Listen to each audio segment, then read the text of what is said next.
কি হে বাবা কি কৰিছে এইবোৰ অলপ পূজা কৰিছিলোঁ নুচুবি মোক এনেকৈ নুচুবি নুচুবি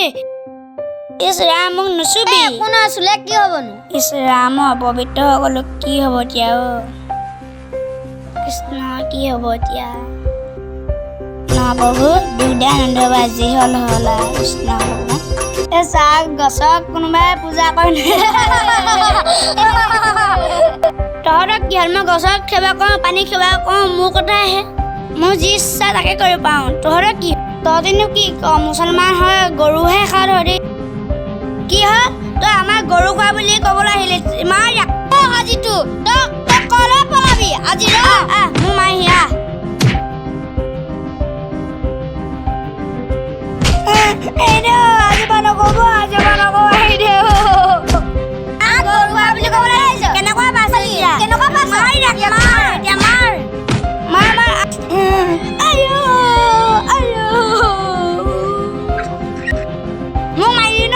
মুছলমান য'তে পাওঁ তাতে মই সুধা নাই মাৰি দিম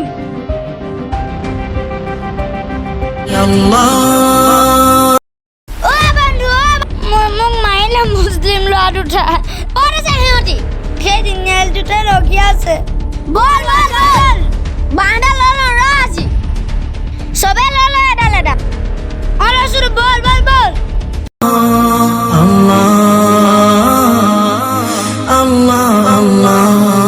ভাই ইয়াৰ ভাইকে মোক মাৰিছিল ই দেখোন নামাজ পঢ়ি আছে অলপ ৰৈ দে বাৰু নামাজটো পঢ়ি ল'ব দে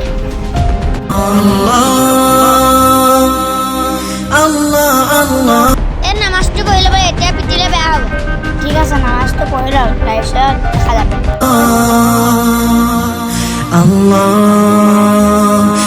আপোনালোকে কি মোক মাৰিবলৈ আহিছে নেকি মাৰক এতিয়া আপোনালোকে যে মোক নামাজ পঢ়াত অশান্তি নিদিলে তাতে মই বহুত সুখী আপোনালোকে যে মোক নামাজ পঢ়াত অশান্তি নিদিলে সেইটোৱে মানুহৰ মানৱতা এই মানৱতা সকলো মানুহৰ নাথাকে বুজি পাইছেনে এতিয়া মাৰক এতিয়া পাইছোঁ দাদা আমি তেনেকুৱা ল'ৰা নহয় সকলোৱে নিজৰ ধৰ্ম বিশ্বাস কৰিব লাগে আমি আমাৰ ধৰ্ম পালন কৰোঁ আপোনালোকে আপোনালোকৰ ধৰ্ম পালন কৰক চাওক দাদা আমি আমাৰ ধৰ্ম ঠিকমতে পালন কৰোঁ আপোনাৰ ভাইটি আৰু তাৰ লগৰ এটাই আমাৰ ধৰ্মটোক হাঁহিছিল আৰু মই পূজা কৰি থকা তেওঁলোকে ইটিকিং কৰিছিল সেইকাৰণে তেওঁলোকক মই গৰু খোৱা বুলি হাঁহিছিলোঁ আৰু সিহঁতে মোক বহুত বেয়াকৈ মাৰপিট কৰিছে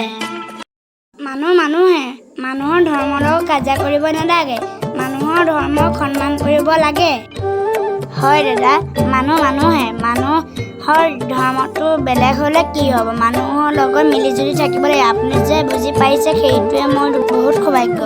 ঠিক আছে আপোনালোক এতিয়া যাওক পাৰিলে ঈদ খাবলৈ আহিব দেই